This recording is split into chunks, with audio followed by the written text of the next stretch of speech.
ملأوا الحياة مفاخرا بفعالهم وزهت بهم دنيا الأنام دلالا. نحمده ونصلي على رسوله الكريم اما بعد. محترم سامعین، السلام علیکم ورحمۃ اللہ وبرکاتہ. حسب سابق آج کی مجلس بھی ایک عظیم نام اور بڑی شخصیت کے تعارف میں ہے، جس کے متعلق حضور علیہ السلام نے فرمایا کہ یہ چوتھائی دین ہے، یعنی اگر دین کے قائم ہونے میں جن شخصیات کا کردار رہا، اگر ان کو گنا جائے تو تقریباً دین کا چوتھا حصہ ان کے سبب قائم ہوا. اور آج کا تذکرہ ایسی شخصیت کی بابت ہے جن کے بارے میں حضور علیہ السلام نے فرمایا انت نور لأہل المشرق، کہ تم مشرق والوں کے لیے نور ہو. سامعین، آج جس شخصیت کی بات ہم کرنے والے ہیں ان کا نام نامی بریدہ رضی اللہ عنہ ہے، اور کنیت ابو عبداللہ ہے، اور بعض کے ہاں ابو سہل اور بعض مورخین کے ہاں ابو ساسان ہے. والد کا نام حصیب ہے جو بنو اسلم سے تعلق رکھتے ہیں، اسی لیے بریدہ رضی اللہ عنہ بریدہ الاسلمی کے نام سے بھی جانے جاتے ہیں. بریدہ رضی اللہ عنہ کے اسلام لانے کا قصہ بڑا دلچسپ ہے. ہوا یوں کہ قریش نے حضور علیہ السلام کے ہجرت کر جانے پر اور ان کی نگاہوں سے پوشیدہ ہو کر کامیابی سے نکل جانے پر مکہ میں یہ اعلان کر دیا اور اشتہار دے دیا کہ جو شخص بھی محمد صلی اللہ علیہ وسلم یا ابو بکر صدیق کو قتل کر دے یا گرفتار کر کے لے آئے تو دونوں میں سے ہر ایک کے مقابلے میں یا بدلے میں اسے 100 اونٹ بطور انعام کے دیے جائیں گے، اور اگر دونوں کو لے آئے تو 200 اونٹ دیے جائیں گے. اس آفر اور انعام کو سن کر کئی لوگوں نے اسے حاصل کرنے کے لیے حضور علیہ السلام اور حضرت ابوبکر رضی اللہ عنہ کا تعاقب کیا، جن میں سراقہ بن مالک کا قصہ بھی مشہور ہے اور سیرت کی کتابوں میں ملتا ہے، لیکن بہت لمبا اور تفصیلی ہے جس کا ذکر کرنا اس حلقے میں تقریباً محال ہوگا. اس اعلان کے بعد انعام کے حصول کے لیے نکلنے والوں میں بریدہ رضی اللہ عنہ بھی تھے جو ابھی تک مسلمان نہیں ہوئے تھے. یہ اپنی قوم کے 70 یا 80 افراد لے کر حضور علیہ السلام اور ابوبکر رضی اللہ عنہ کے تعاقب میں نکلے تاکہ انہیں پالیں اور گرفتار یا قتل کر کے انعام حاصل کر لیں جس کا قریش نے اعلان کیا اور وعدہ کیا. لیکن اللہ رب العزت کو کچھ اور منظور تھا. ہوا یوں کہ بریدہ کی ملاقات حضور علیہ السلام اور ابوبکر رضی اللہ عنہ سے ہو گئی. آپ علیہ السلام نے انہیں دیکھ کر پوچھا کہ تم کون ہو؟ بریدہ لفظ برد سے بنا ہے جس کے معنی ٹھنڈک کے ہیں. عربی میں سردی کو برد اور گرمی کو حر کہتے ہیں. تو حضور علیہ السلام فوراً ابوبکر رضی اللہ عنہ کی طرف متوجہ ہوئے اور لفظ بریدہ کی نسبت سے فرمایا کہ ہمارا معاملہ ٹھنڈا اور ٹھیک ہو گیا. برد امرنا وصلح، مطلب دشمنوں کے حق میں ہمارا معاملہ ٹھنڈا ہو گیا. پھر آپ علیہ السلام نے پوچھا کس قوم سے ہو؟ بریدہ کہنے لگے من بنی اسلم، بنو اسلم میں سے ہوں. سامعین، اسلم سلامتی سے نکلا اور بنا ہے. چنانچہ آپ علیہ السلام ابوبکر رضی اللہ عنہ سے اس کی نسبت فرمانے لگے کہ سلمنا، مطلب ہم سلامتی پا گئے یا ہم بچ گئے، سلامت رہے. پھر پوچھا ثم ممن، پھر کس قوم کے بنو اسلم میں سے ہو؟ کیونکہ بنو اسلم شام کے 2-3 قبائل اور بھی آباد تھے جن کا نام بنو اسلم تھا، جن میں قبیلہ طے کی شاخ بھی بنو اسلم کے نام سے مشہور تھی، اور قبیلہ عزد کی ایک شاخ بھی بنو اسلم ہی کہلاتی تھی. اور بریدہ رضی اللہ عنہ ان دونوں میں سے نہیں تھے، بلکہ ان دونوں کے علاوہ ایک قبیلہ تھا جو بنو سہم کے نام سے مشہور تھا، اس کی شاخ بنو اسلم کے نام سے تھی جس سے بریدہ رضی اللہ عنہ کا تعلق تھا. چنانچہ بریدہ رضی اللہ عنہ کہنے لگے بنو سہم کی شاخ بنو اسلم سے ہوں. یہ اس زمانے میں ایک طرح کا تعارف اور ایڈریس ہوا کرتا تھا، اور سہم عربی زبان میں حصے کو کہتے ہیں. تو آپ بنو سہم کی نسبت حضرت ابوبکر رضی اللہ عنہ سے فرمانے لگے خرج سہمک، ابوبکر تیرا حصہ اور نصیب نکل آیا۔ ان سب باتوں کی بنیاد یہ تھی کہ حضور علیہ السلام چیزوں سے نیک فال لے لیا کرتے تھے مگر بد فالی اور بدشگونی کی اجازت نہ دیتے تھے۔ اس کے بعد بریدہ رضی اللہ عنہ نے حضور علیہ السلام سے پوچھا آپ کون ہیں؟ تو حضور علیہ السلام نے ارشاد فرمایا میں اللہ کا رسول محمد بن عبداللہ بن عبد المطلب ہوں۔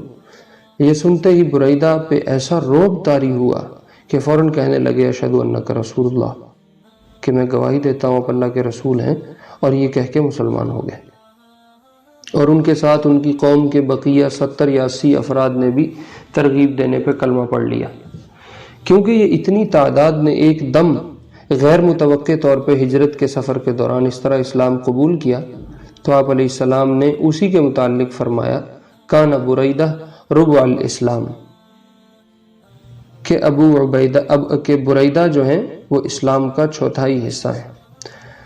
ابو عبداللہ نے فرمایا کہ آپ کا مطلب یوں تھا کہ اول حصہ خود حضور علیہ السلام ہیں اور دوم حصہ ابو بکر رضی اللہ عنہ ہیں جو ہجرت اسلام میں ہمراہ تھے، اور سوم حضرت ابو بکر رضی اللہ عنہ کے غلام عامر بن فہیرہ رضی اللہ عنہ ہیں جو ہجرت اسلام میں پورا مددگار ثابت ہوئے اور کھانا وغیرہ پہنچانے کا بندوبست کیا کرتے تھے۔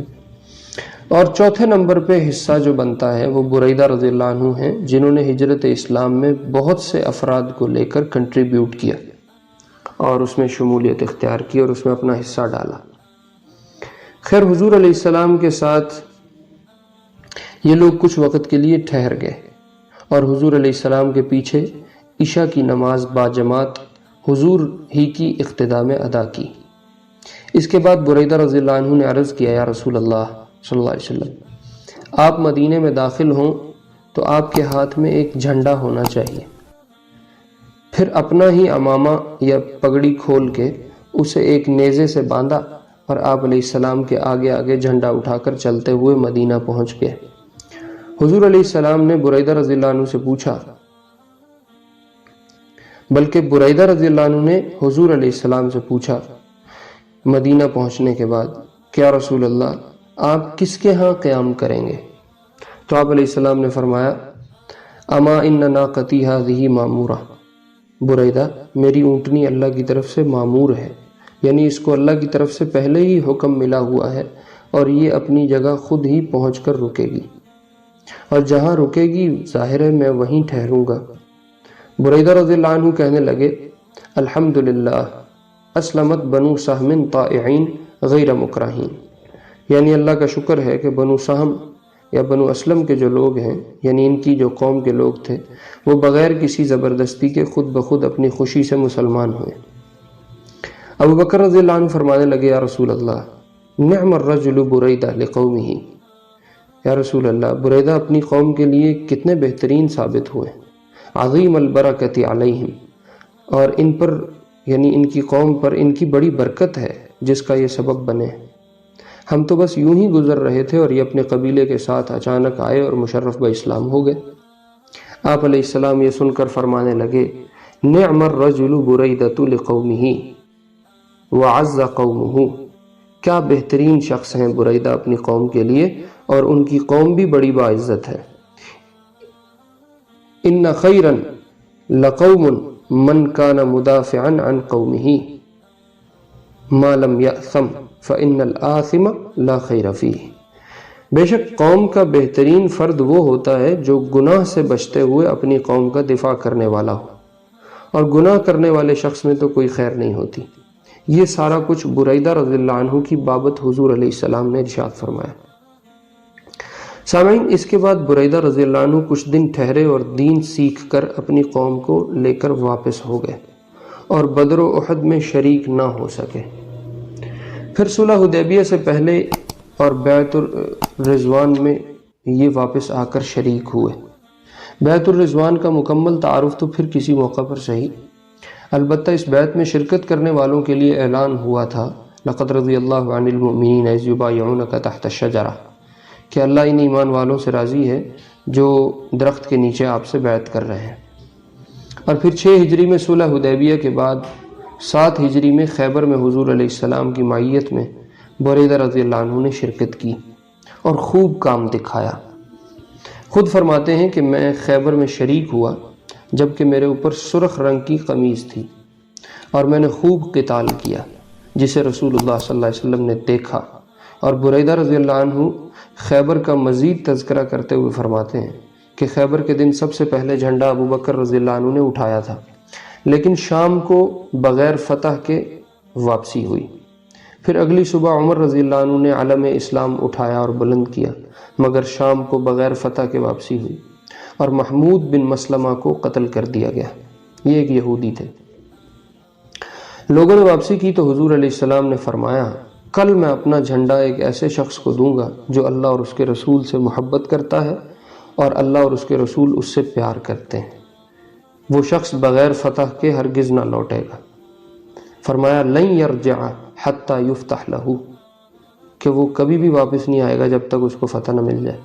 تو بریدہ رضی اللہ عنہ فرماتے ہیں کہ رات ہم نے اطمینان سے گزاری کہ کل تو فتح یقینی ہو ہی جائے گی۔ حضور علیہ السلام نے اگلی صبح نماز پڑھی اور جھنڈا منگوایا اور کھڑے ہو گئے۔ ہم میں سے ہر وہ شخص جو حضور علیہ السلام کے ہاں کچھ حیثیت والا تھا وہ گمان کرنے لگا کہ جھنڈا اسے مل جائے گا، یہاں تک کہ میں بھی اسے لینے کے لیے لپکا اور ذرا آگے سر کیا، جھکا۔ حضور علیہ السلام کے ہاں اپنی منزلت کو سامنے رکھتے ہوئے میں بھی اس امید سے تھا کہ جھنڈا مجھے ملے گا۔ تو رسول اللہ صلی اللہ علیہ وسلم نے حضرت علی رضی اللہ عنہ کو بلایا۔ جب علی رضی اللہ عنہ کو اپنی آنکھ کو بلایا تو ان کی آنکھوں میں کوئی آشوب کی بیماری موجود تھی جس کا وہ سامنا کر رہے تھے۔ آپ علیہ السلام نے ان کی آنکھ پر ہاتھ پھیرا اور جھنڈا حضرت علی رضی اللہ عنہ کو مرحمت فرمایا۔ تو بریدہ فرماتے ہیں وہ علی ہی یہود کے سردار اور جنگجو مرحب کو قتل کرنے والے تھے اور ان کی آنکھ بالکل ٹھیک ہو گئی۔ 7 ہجری میں خیبر کے بعد سامعین بریدہ رضی اللہ عنہ 8 ہجری میں فتح مکہ میں شریک ہوئے، اور بنو اسلم کے 2 جھنڈوں میں سے ایک جھنڈا فتح مکہ کے دن بریدہ رضی اللہ عنہ کے ہاتھ ہی میں تھا۔ آپ علیہ السلام نے بریدہ رضی اللہ عنہ کو انہی کی قوم سے زکوٰۃ وغیرہ وصول کرنے کے لیے عامل بھی مقرر فرمایا تھا۔ خود فرماتے ہیں کہ رسول اللہ صلی اللہ علیہ وسلم کبھی بھی بدشگونی یا بدفعلی سے کام نہ لیتے تھے، اور جب کسی شخص کو عامل بنا کے بھیجتے تھے جس کو یعنی زکوٰۃ وغیرہ اکٹھی کرنے کے لیے مقرر کیا کرتے تھے تو اس کا نام پوچھتے تھے۔ اگر نام پسند آتا تو خوش ہوتے تھے اور خوشی کے آثار چہرے میں دکھائی دیتے تھے، اور اگر نام پسند نہ آتا تو کراہت چہرے سے محسوس ہوا کرتی تھی۔ یمامہ کی جانب وفات سے قبل جو حضور علیہ السلام نے مسیلمہ کذاب کے قتل کے لیے اسامہ بن زید رضی اللہ عنہ کی سربراہی میں ایک لشکر ترتیب دیا تھا، اس میں بھی بریدہ رضی اللہ عنہ شریک ہوئے تھے اور جھنڈا بردار بھی تھے۔ فتح مکہ کے بعد حضور علیہ السلام نے خالد رضی اللہ عنہ کی سربراہی میں ایک لشکر اور سریہ یمن کی جانب بھیجا تھا جس میں بریدہ رضی اللہ عنہ شریک ہوئے۔ بعد میں حضور علیہ السلام علی رضی اللہ عنہ کو سربراہ بنا کر اسی علاقے کی طرف آپ نے ان کو بھیج دیا اور ان کی تشکیل کر دی۔ جنگ کے بعد حضرت علی رضی اللہ عنہ نے مال غنیمت کے خمس میں سے ایک باندی اور لونڈی اپنے لیے الگ کر لی۔ خمس سامعین مال غنیمت کا 5واں حصہ ہوتا ہے، اور مال غنیمت وہ مال ہوتا ہے جو کفار سے جنگ کی صورت میں مسلمانوں کو حاصل ہو۔ اس کی تقسیم اللہ رب العزت نے یہ فرمائی ہے کہ جو جنگ جیتنے والے مجاہدین ہیں اسلام کے، ان کو 4 حصے اس مال میں سے تقسیم کر کے دے دیے جاتے ہیں، ان پہ برابر تقسیم کر دیے جاتے ہیں۔ ایک حصہ جو 5واں ہے اس کو خمس کہتے ہیں، وہ اللہ اور اس کے رسول کا ہوتا ہے، اور جو لشکر کا سردار یا امیر بنایا جاتا ہے اس کو اس میں سے حصہ ملتا ہے۔ خیر، حضرت علی رضی اللہ عنہ نے مال غنیمت کے خمس میں سے ایک باندی اور لونڈی اپنے لیے الگ کر لی۔ بریدہ رضی اللہ عنہ کو یہ بات پسند نہ آئی۔ خود فرماتے ہیں کہ جب ہماری وہاں سے واپسی ہوئی تو میں حضور علیہ السلام کو علی رضی اللہ عنہ کے اس فعل کی خبر دینے گیا۔ آپ علیہ السلام نے فرمایا تم علی سے بغض رکھتے ہو، مطلب ان کے لیے کو تمہارے دل میں بات آ گئی۔ بریدہ رضی اللہ عنہ فرماتے ہیں میں نے عرض کیا کہ جی ہاں بالکل۔ آپ نے فرمایا ان سے بغض نہ رکھو، یا ان کے لیے کوئی دل میں بات نہ رکھو، بلکہ محبت رکھو۔ خمس میں ان کا حصہ اس سے بھی زیادہ بنتا تھا، مگر انہوں نے ایک باندھی پہ اکتفا کیا۔ فرماتے ہیں اس کے بعد سے میری نفرت جاتی رہی اور علی رضی اللہ عنہ سے محبت ہو گئی۔ سامعین، بریدہ رضی اللہ عنہ تقریباً 16 غزوات میں شریک ہوئے۔ آپ علیہ السلام کی وفات تک مدینہ ہی میں قیام پذیر رہے اور حضرت کے انتقال پر ملال کے بعد بصرہ کے فتح ہونے پر وہاں منتقل ہو گئے اور پھر وہاں سے خراسان اور خراسان سے مرد نامی شہر میں ایک گھر بنایا اور وہیں پہ بقیہ زندگی گزاری۔ ان کے بیٹے عبداللہ بن بریدہ رضی اللہ عنہ فرماتے ہیں کہ مرو شہر میں اصحاب رسول علیہ السلام میں سے 2 لوگ دفن ہوئے ہیں، ایک بریدہ الاسلمی جو ان کے والد ہیں اور دوسرے حکم الغفاری رضی اللہ عنہما۔ ہوا یہ کہ آپ علیہ السلام نے بریدہ اور حکم الغفاری رضی اللہ عنہما سے فرمایا تھا تم دونوں اہل مشرق کے لیے 2 آنکھوں کا درجہ رکھتے ہو اور تمہارے ساتھ ہی اہل مشرق کا حشر ہوگا۔ اس لیے ان دونوں حضرات کی قبر مرد میں بنی جو جانب مشرق تھا۔ ایک روایت میں ہے کہ آپ علیہ السلام نے ان سے فرمایا یا بریدہ انہ لا یکل بصرک ولا یذهب سمعک انت نور لأہل المشرق۔ بریدہ، نہ تیری نظر کمزور ہوگی نہ تیری سماعت جائے گی اور تو اہل مشرق کے لیے نور ہوگا۔ اور بریدہ رضی اللہ عنہ خود روایت کرتے ہیں کہ رسول اللہ صلی اللہ علیہ وسلم نے ارشاد فرمایا ایما رجل من اصحابی مات ببلدہ فہو قائدہم ونورہم یوم القیامہ، یعنی میرے اصحاب میں سے جو شخص جس سرزمین میں مرے گا وہ وہاں کے لوگوں کے لیے قیامت کے دن پیشوا اور نور ہوگا۔ تو چونکہ یہ مشرق کی جانب میں شہر مرو میں دفن ہوئے اور وہیں ان کا انتقال ہوا، اس لیے مشرق والوں کے لیے اس حدیث کی روح سے یہ ان کے سربراہ ہوں گے اور ان کے رہبر ہوں گے اور قیامت کے دن ان کے پیشوا کے طور پہ سامنے آئیں گے۔ آخر میں جب صحابہ رضی اللہ عنہم کا آپس میں مشاجرات اور مقابلے کا دور آیا اور خانہ جنگیاں ہوئیں تو اس میں بریدہ رضی اللہ عنہ حد درجہ احتیاط پہ رہے اور خوب محتاط رہے، کسی ایک فریق کی طرفداری نہیں کی اور نہ فرماتے تھے۔ بنو بکر بن وائل میں سے ایک شخص نے حضرت علی، عثمان، طلحہ، زبیر رضی اللہ عنہم کے متعلق بریدہ رضی اللہ عنہ کی رائے معلوم کرنا چاہی۔ ان دنوں بریدہ رضی اللہ عنہ سجستان کے علاقے میں قیام پذیر تھے۔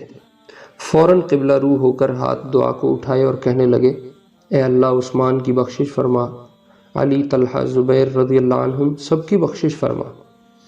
پھر اس شخص کی طرف متوجہ ہوئے ارشاد فرمایا تم مجھے قتل کرنا چاہتے ہو؟ وہ شخص کہنے لگا میں آپ کو قتل کیوں کروں گا، میں تو آپ کی رائے معلوم کرنا چاہ رہا تھا کہ ان حضرات کے بارے میں آپ کی کیا رائے ہے۔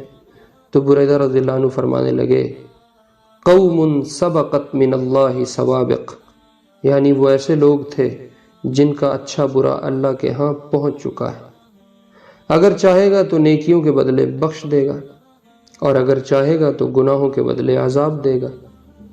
عبداللہ بن مولہ نامی ایک شخص ہیں، وہ فرماتے ہیں کہ میں اہواز کے بازار میں اپنی سواری پہ جا رہا تھا کہ میرے سامنے ایک شخص اپنی سواری پہ ظاہر ہوا اور وہ یہ کہتے جا رہے تھے اللہم ذہب قرنی من هذه الامہ اللہم الحقنی بہم، یعنی اے اللہ اس امت میں سے میرا زمانہ چلا گیا، مجھے بھی چلے جانے والوں کے ساتھ ملا دے۔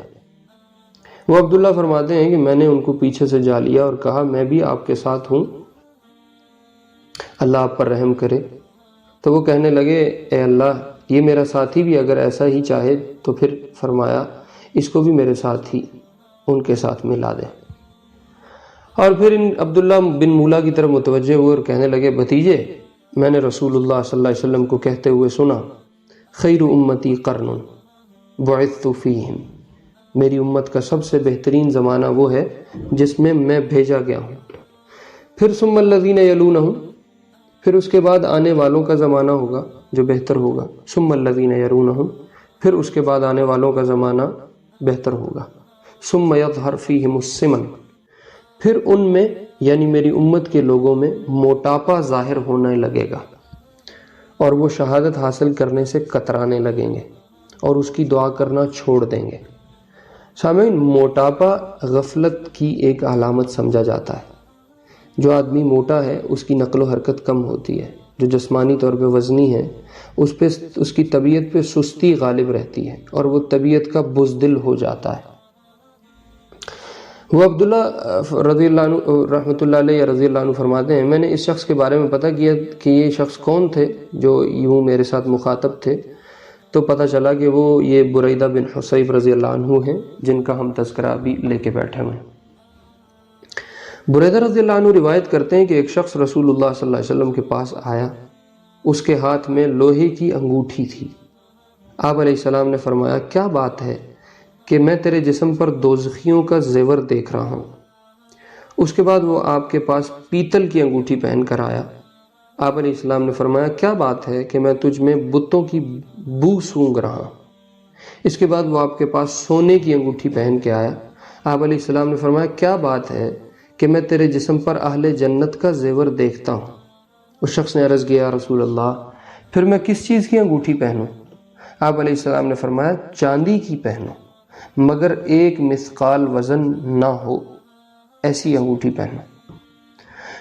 سامعین، بریدہ رضی اللہ عنہ کی روایت کردہ بہت سی احادیث کتب حدیث میں ملتی ہیں، جن کی مجموعی تعداد امام ذہبی رحمہ اللہ کے ہاں تقریباً 150 ہے، جن میں سے بیشتر بخاری اور مسلم جیسی مستند حدیث کی کتب میں بھی موجود ہیں۔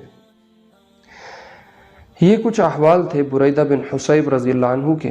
اللہ رب العزت ان حضرات کے تذکرے زندہ کرنے کی طفیل ہماری نسلوں میں اپنے دین کو زندہ فرمائے اور بلا استحقاق ان لوگوں کی صفوں میں ہمارا حشر فرمائے۔